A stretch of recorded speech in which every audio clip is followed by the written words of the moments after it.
Pubblico delle grandi occasioni, secondo tradizione, alla Fiera del Reddito Amatore, inaugurata oggi, 25 aprile, nel quartiere fieristico di Pordenone.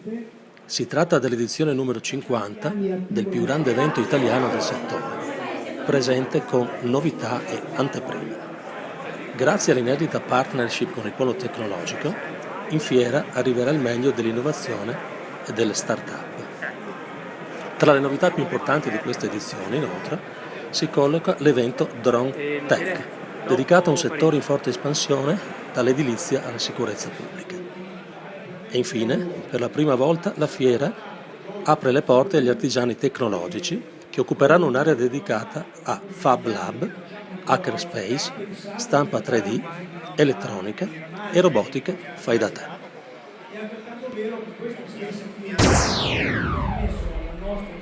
Con chi ha fatto crescere questa manifestazione in questi 50 anni fino a farla diventare manifestazione leader in Italia e seconda in Europa, e vorremmo celebrare questa giornata con tutti voi, con voi visitatori, espositori, collaboratori.